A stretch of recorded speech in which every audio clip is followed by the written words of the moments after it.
حضرت ابراہیم نے جب دین کے لیے نکلے تو جدوجہد کی، گھر کے اندر بھی گھر کے باہر بھی۔ آپ کے والد کا نام طارق ہے، وہ توحید پرست تھے، ایماندار تھے، پرہیزگار تھے۔ آپ کے چچا کا نام آزر ہے، وہ بت پرست تھے، بت بیچا کرتے تھے۔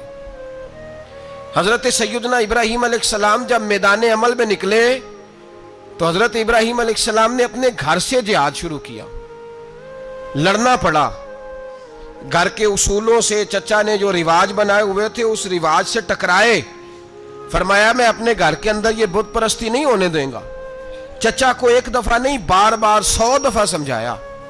آپ کا چچا بت بنا کے بیچا کرتا تھا۔ حضرت ابراہیم علیہ السلام تھوڑے بڑے ہوئے تو کہنے لگا کہ چلو میرے ساتھ، تم بھی بت بیچنے ہیں، ہمارا کاروبار ہے۔ حضرت ابراہیم ساتھ نکلے تو بت پکڑا ہے، گندے پانی کے اندر اس بت کو ڈبوتے ہیں، کہتے ہیں کسی نے خریدنا ہے تو خرید لو، نہ یہ نفع دے سکتا ہے نہ نقصان دے سکتا ہے، جو اپنا آپ نہیں بچا سکتا تمہیں کیا بچائے گا، خریدنا ہے تو خرید لو۔ چچا کہنے لگا تو کاروبار چمکا رہا ہے کہ تباہ کر رہا ہے۔ گھر میں بڑے معاملات خراب ہوئے، جھگڑے ہوئے، لیکن حضرت ابراہیم علیہ السلام ایک منٹ کے لیے بھی اپنے گھر کے اندر بھی کمپرومائز کرنے کو تیار۔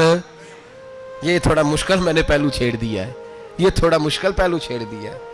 بڑا سمجھدار آدمی ہے پر بیوی سے پردہ نہیں کرا سکتا، سیانا ہے، پنچایت کا بندہ ہے، جو اس سے آپ کہیں گے وہ بات یہ سنائے گا، لیکن کہتا ہے نہیں جی میں نے کوشش کر لی ہے۔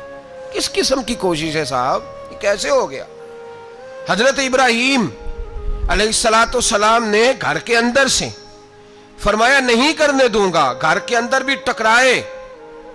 فرمایا تم جو بھی ہو، پاش پاش کیا چچا کے اصولوں کو، اور باہر جب نکلے تو صرف علاقے کے چیئرمین سے نہیں ٹکرائے، ایم پی ایم این اے وزیر مشیر سے نہیں ٹکرائے، سپر پاور نمرود دنیا کا واحد حکمران تھا اس وقت، دوسرا کوئی حکمران ہی نہیں تھا، اکیلے حکمران سے جا کر ٹکرائے، کوئی ساتھ فوج نہیں تھی، کوئی ساتھ ان کے طاقت بظاہر دنیا داری کی کوئی نہیں تھی، پر حضرت ابراہیم جا کے ٹکرائے۔ اور میرے رسول پاک صلی اللہ علیہ وسلم نے سند بیان کی، فرمایا افضل الجہاد کلمۃ الحق عند سلطان الجابر۔ فرمایا سب سے افضل جہاد یہ ہے کہ تو ظالم بادشاہ کے سامنے کھڑے ہو کے حق بات بیان کر دے، یہ سب سے بڑا جہاد ہے، یہ سب سے افضل الجہاد کلمۃ الحق عند سلطان الجابر، سب سے بڑا جہاد۔ حضرت ابراہیم کھڑے ہو گئے، سپر پاور سے ٹکرائے۔ یہاں ہم لوگ حکمتوں کا شکار ہیں، دیکھیں گے، کریں گے، سوچیں گے، اور مولوی صاحب کو ویسے کہتے ہیں آپ پرہیز کریں سیاسی باتوں سے۔ بھئی اللہ کے ہر نبی نے جا کے وقت کے ظالم حکمران کو لتاڑا ہے، للکارا ہے، یہ تو مشن انبیاء ہے۔ حضرت سیدنا ابراہیم علیہ السلام نے جو اس کو جا کے کہا کہ تو جھوٹ بولتا ہے، تو جھوٹا ہے، تو خدائی کا دعویٰ کرتا ہے، تو بہت بڑا ظالم ہے، اور قرآن مجید نے اس ساری بات کو بیان فرمایا۔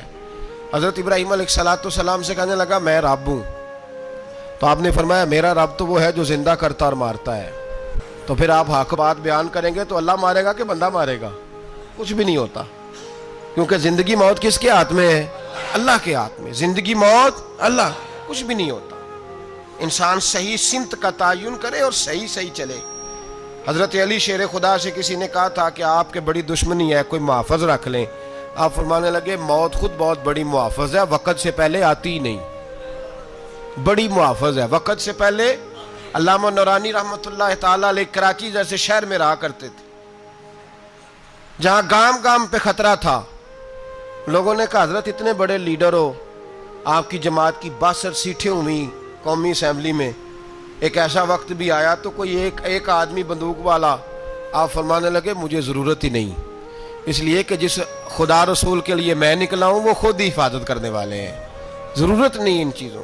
تو بھائی حضرت ابراہیم ٹکرائے، اور آپ کا انداز کیا ہے؟ جا کے کہا کہ تو نہیں، خدا وہ ہے جو زندہ کرتا، اور اس نے ایک بیوقوفوں جیسی دلیل دی۔ ایک آدمی کو کل پھانسی دینی تھی تو اس کو بلایا، کہنے لگا تجھے کب پھانسی ہے؟ اس نے کہا کل۔ کہنے لگا جا تجھے ذات کیا زندگی دی، اس کو چھٹی دے دی۔ ایک عام آدمی بیچارہ بیٹھا تھا، اس کو پکڑ کے نا کہنے لگا اس کی گردن اڑا دو، کہنے لگا دیکھ لو میں بھی زندہ کرتا اور مارتا ہوں۔ وہ جو کل مرنے والا تھا میں نے زندہ کر دیا ہے، اور جس کو پتہ ہی نہیں تھا کہ میں نے مرنا ہے اسے پکڑ کے میں نے مار دیا ہے۔ یہ بیوقوفوں جیسی دلیل ہے۔ حضرت سیدنا ابراہیم علیہ السلام چاہتے تو اسی وقت دلیل توڑ دیتے کہ تو کیا بیوقوفوں جیسی بات کر رہا ہے، اگر تو زندگی دیتا ہے تو مرے ہوئے میں جان ڈال کے دے جس کو تو نے مارا ہے۔ لیکن حضرت ابراہیم نے دیکھا کہ بیوقوف ہے، بیوقوفوں سے بحث نہیں ہوتی، دلیل بدل لی جاتی ہے، ان کی عقل کے مطابق بات کی جاتی ہے۔ حضرت ابراہیم فرمانے لگے میرا رب وہ ہے جو سورج مشرق سے نکالتا ہے اور مغرب میں غروب کرتا ہے، تو اگر رب ہے تو مغرب سے نکال کے مشرق میں غروب کر۔ فبہت الذی کفر، کافر لاجواب ہو گیا، اس کے پاس اس چیز کا کوئی جواب نہیں تھا۔ علامہ اسماعیل حقی نے خوبصورت فقرہ لکھا ہے، خوبصورت، جان ڈال دی ایک جملہ کہہ کے۔ حضرت سیدنا علامہ اسماعیل حقی رحمت اللہ علیہ فرمانے لگے چونکہ نمرود بیوقوفوں جیسی باتیں کر رہا تھا، اگر وہ یہ کہہ دیتا نا کہ میں سورج کو نکالتا ہوں مشرق سے، میں غروب کرتا ہوں معاذ اللہ مغرب میں نکالتا ہوں، تو آپ اپنے رب سے کہیے کہ وہ مغرب سے نکال کے مشرق میں غروب کرے۔ علامہ اسماعیل حقی فرماتے ہیں رب کریم کی آواز قدرت تھی، مالک حضرت ابراہیم علیہ السلام کے اس، اگر وہ کہہ دیتا اور حضرت ابراہیم دعا کر دیتے تو رب کریم نے فرشتوں کو تیار بٹھایا ہوا تھا، فرمایا اگر یہ کہہ دے میرے خلیل سے کہ سورج مغرب سے نکال کے مشرق میں غروب کرنا ہے تو تیار رہنا، جس طرح خلیل کہیں گے ویسے ہی کر دیں گے۔ واتخذ اللہ ابراہیم خلیلا، ابراہیم ہمارا دوست جو ہوا، جیسے کہے گا ویسے کر دیں گے۔ حضرت سیدنا ابراہیم علیہ السلام کی باتوں کا جب جواب نہ دے سکا، دلیل نہیں بندہ دیتا، پھر لڑائی کرتا ہے، پھر جھوٹے موٹے اعتراض کرتا ہے۔ دلیل ختم ہوتی ہے تو لوگ ذاتیات پہ اترتے ہیں، کہتے ہیں یہ کھانستا صحیح نہیں، دیکھتا صحیح نہیں، دلیل ختم، اب ذاتیات پہ اترے، کہنے لگے مجھے پتہ چلا ہے کہ یہ فلانی جگہ گیا تھا تو وہاں جا کے اس نے اس طرح کیا ہے۔ پھر لوگ ذاتیات پہ اترتے ہیں، جب دلیل کا جواب دلیل سے نہیں دے پاتے پھر ذاتیات پر اتر کر حملے کرتے ہیں۔ حضرت ابراہیم کے دلائل کا جواب نمرود نہ دے سکا تو کہنے لگا کہ اس کو آگ میں ڈال دو۔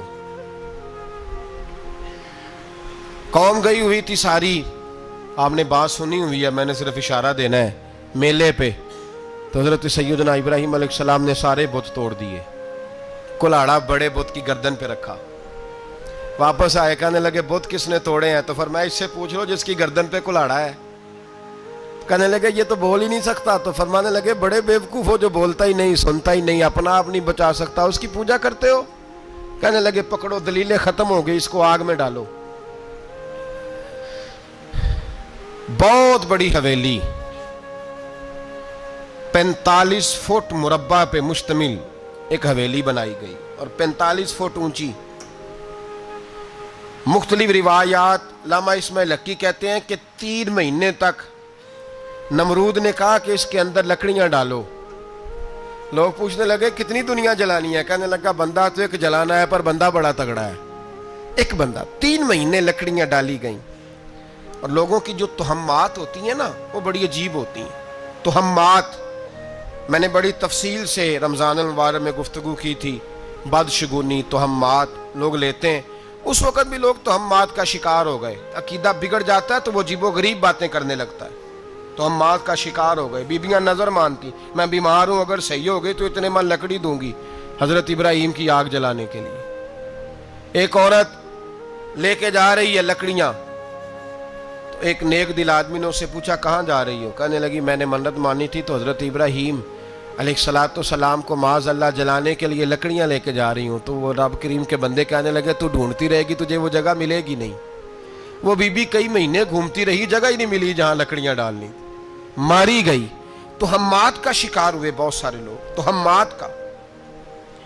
بھائی تہمات دین کے اندر منع ہے، تہمات دین میں کوئی نظر ماننا، کوئی کسی بزرگ کے مزار پہ جا کے سالے ثواب کے لیے کوئی چیز ماننا، یہ تو درست ہوا، لیکن غیر شرعی نظریں مان لینا کہ میں آگ کے گرد چکر لگاؤں گا، میں جناب وہاں جا کے یہ والا تماشا کروں گا، میں دھاگا باندھوں گا، میں رسا کاٹوں گا، میں وہاں گندے ہو سے پانی پیوں گا، ان کی شریعت اجازت، یہ تہمات ہیں، بدشگونی ہے، دین میں ان کی کوئی گنجائش۔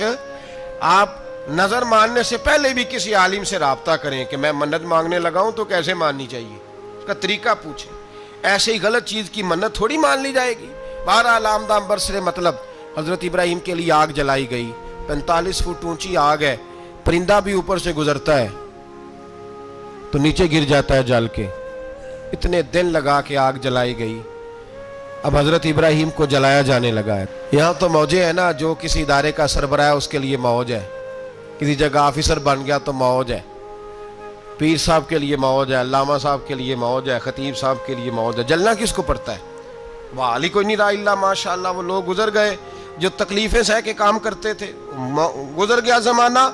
حضرت سیدنا ابراہیم علیہ السلام کو جلایا جانے لگا ہے تو اب اتنی بڑی آگ ہے تو ڈالیں کیسے؟ شیطان نے تجویز دی کہ منجنیق بناؤ. منجنیق بڑے بڑے بانس باندھ کے ان کے نیچے رسا باندھو.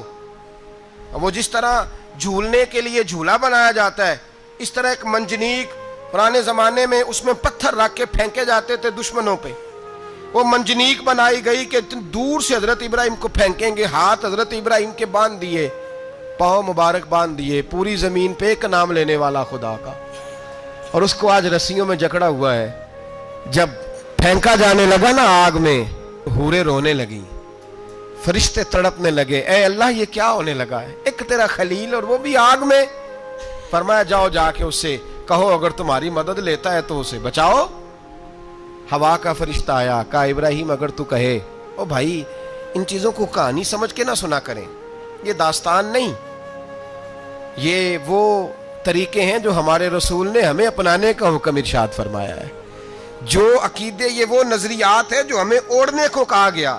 اپنے رب کریم کی رضا پہ راضی رہنے کے یہ وہ خوبصورت مواقع ہیں صوفیاء نے جن کو بنا کر سمجھا کر ہم تک پہنچایا ہے. یہ ہے اہل طریقت کی باتیں. وہ کہتے ہیں یار جس حال میں رکھے راضی رہنا ہے. حضرت ابراہیم علیہ السلام کو پھینکا جا رہا ہے، فرشتہ آیا، اے اللہ کے خلیل اگر حکم دو تو اتنی ہوا چلاؤں کہ نمرودی جل جائیں سارے، آگ ان پہ پھینک دی جائے.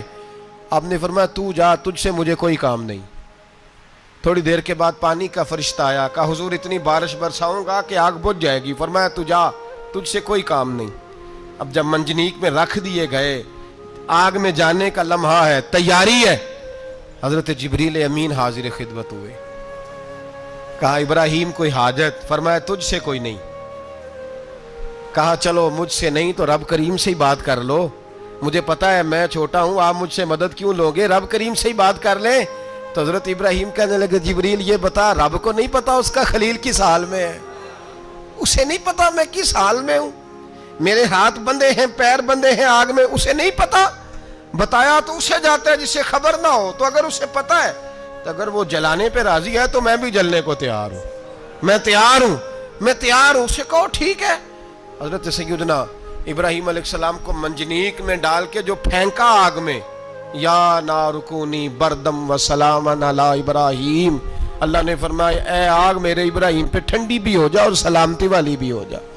حضرت ابراہیم کو دو فرشتوں نے بٹھا دیا زمین پہ. پھول کھلے ہیں، کونپلیں مہک رہی ہیں، کلیاں خوشبو دے رہی ہیں. حضرت ابراہیم نے سر سجدے میں رکھ دیا، سبحان اللہ والحمدللہ ولا الہ الا اللہ واللہ اکبر. حضرت ابراہیم اللہ کی تسبیح پڑھنے لگے، رب کریم کا شکر بجا لانے لگے. نکلے وہاں سے، کچھ دن گزر گئے، نکلے، حکم ہو گیا ابراہیم علاقہ چھوڑ دو. حضرت ابراہیم علیہ السلام وہاں سے نکل کے مصر آئے، چچا کے پاس ٹھہرے. انہوں نے اپنی بیٹی جناب سارہ کا نکاح کر دیا. کچھ آگے بڑھے تو ایک ظالم بادشاہ سے ٹکرائے. اس نے ایک شہزادی، ایک بادشاہ کی بیٹی قید کی ہوئی تھی، جناب ہاجرہ نام تھا. ان کو قید سے چھڑا کے ساتھ لائے. حضرت لوط علیہ السلام بھی ساتھ. یہ 4 لوگوں کا قافلہ چلا، فلسطین میں جا کے پڑاؤ ڈالا، گھر بار چھوڑا، تبلیغ شروع ہوئی. حضرت ابراہیم کے گھر میں 2 خواتین ہیں، ایک آپ کی بیوی ہیں، ایک حضرت ہاجرہ ہے. اولاد کوئی نہیں. بڑا میوہ میٹھا گھر وہی آباد ہوتا ہے جس میں بچے روتے ہیں. گھر ہوتا ہی وہ ہے جس میں بچوں کی چنچناہٹ ہوتی ہے، بھن بھناہٹ ہوتی ہے.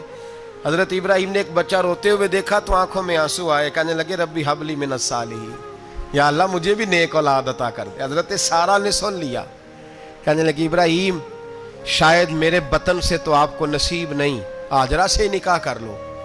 جناب ہاجرہ سے نکاح ہوا۔ اللہ تو بڑا بے نیاز ہے، رب کریم نے حضرت اسماعیل جیسا خوبصورت بیٹا عطا فرمایا۔ بیٹا کالا سیاہ بھی ہو تو سینے کی ٹھنڈک ہوتا ہے، پر یہ تو وہ بیٹا ہے جس کی پیشانی میں نور محمدی چمکتا ہے صلی اللہ علیہ وسلم۔ حضرت سیدنا اسماعیل علیہ اتنے خوبصورت، اب جس بیوی کے ہاں بیٹا تھا، بیٹھنا اٹھنا بھی زیادہ اس کے پاس، آنا جانا بھی اس کے پاس، توجہ ادھر ہو گئی۔ جناب سارا رشک کرنے لگی، ایک دن کہنے لگی اسے چھوڑ آ جنگل میں، وادی غیر ذی زرع، مکے کے پاس۔ بھائی ایک بیٹا عالم دین بنا لو، کہنے لگا روٹی کہاں سے کھائے گا؟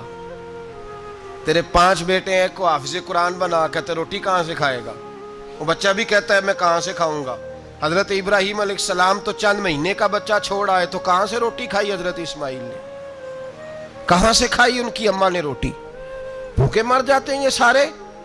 میں بڑی ذمہ داری سے کہا کرتا ہوں کہ جتنی خوبصورت روٹی اللہ کریم دین کے خادموں کو عطا کرتا ہے شاید کسی اور کے نصیب ہوتی ہو، لیکن ہم لوگ توجہ ہی نہیں کر رہے، ہمارا ذوق ہی نہیں بن رہا، ہم یہ محنت ہی نہیں کر رہے کہ قوم کو مستند علماء کی ضرورت ہے، علاقوں کے علاقے خالی ہیں، ادھر ہمارا مزاج ہی نہیں بن رہا، توجہ ہی نہیں دین کی خاطر۔ اور پھر چلے بچے تو بعد کی بات ہے نا، جو ابھی خود جوان ہے وہ بھی یہ دعا، ایک صاحب مجھے کہنے لگے میں دعا مانگ رہا ہوں اللہ مجھے بیٹا دے تو میں اسے دین پہ لگاؤں گا، تو میں نے کہا آپ بھی بوڑھے نہیں ہوئے، آپ خود ہی لگ جائیں، بیٹا تو ابھی آئے گا تو لگے گا نا، تو آپ تو اس وقت ہے تو آپ تو پہلے لگے نا صاحب، 2 گھنٹے تو نکال کے آئیں، دین سیکھنے کو کافی ہے۔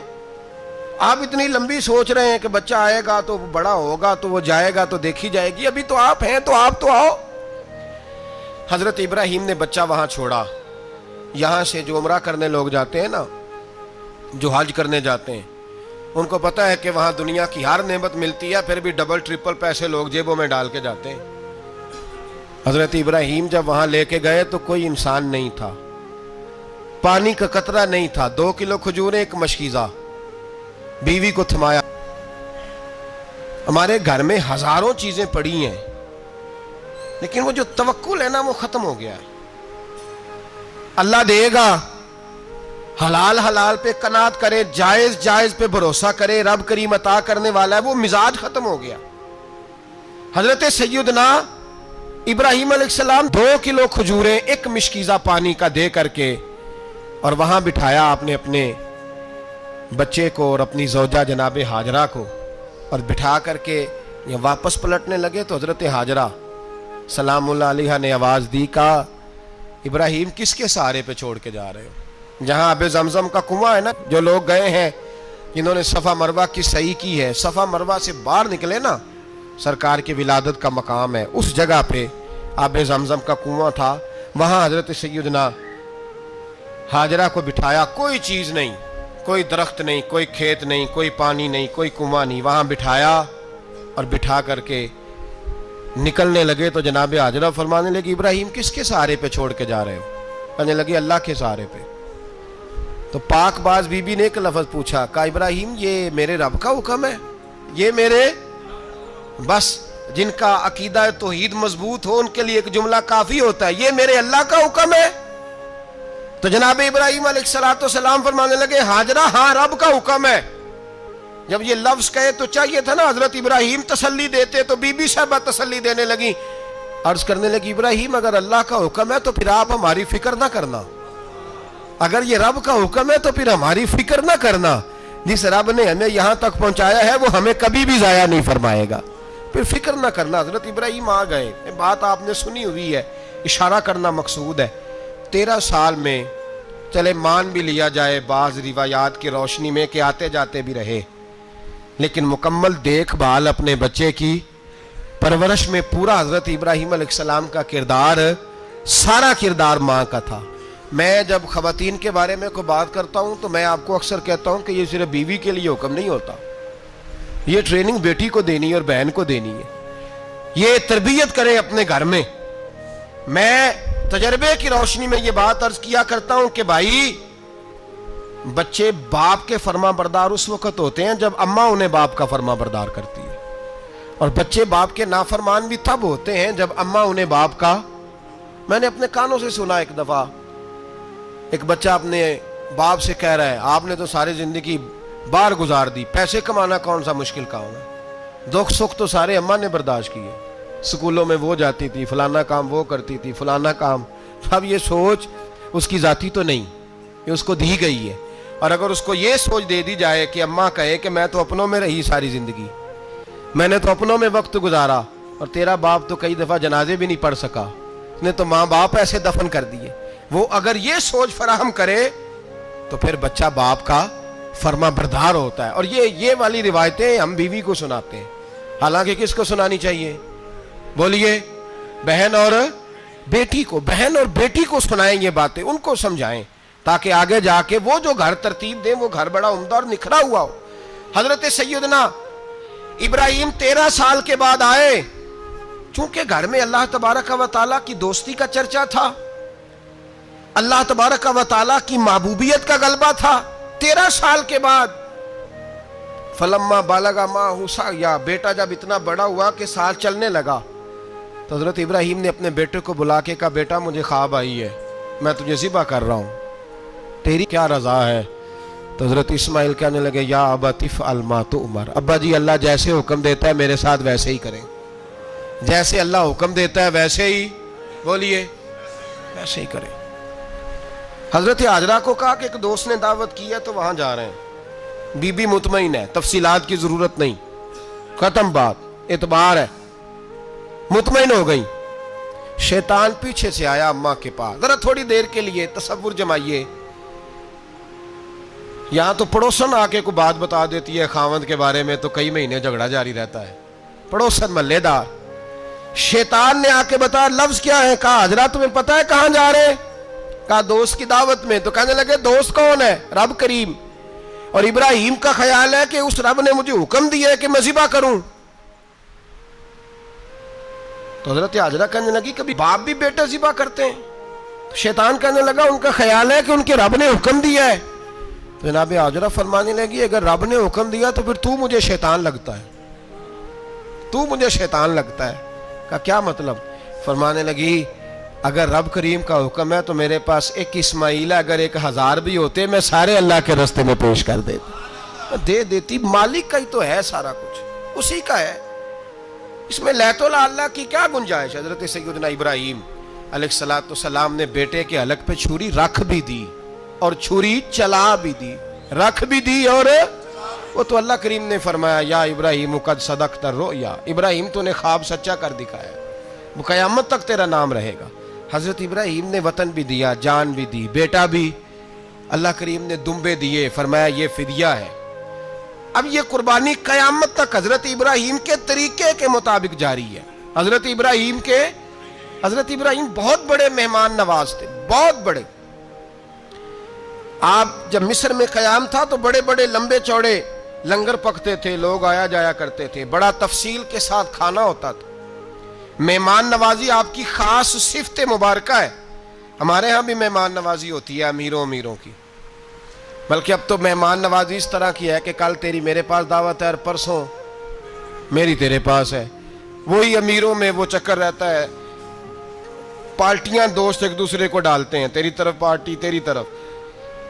اور اسی انداز میں اب یہ عید آئے گی نا، ٹکا پارٹیاں ہوں گی جگہ جگہ، اور لوگ سوال پوچھنے لگے ابھی سے، کہتے ہیں قربانی کا کتنا گوشت گھر رکھنا جائز ہے؟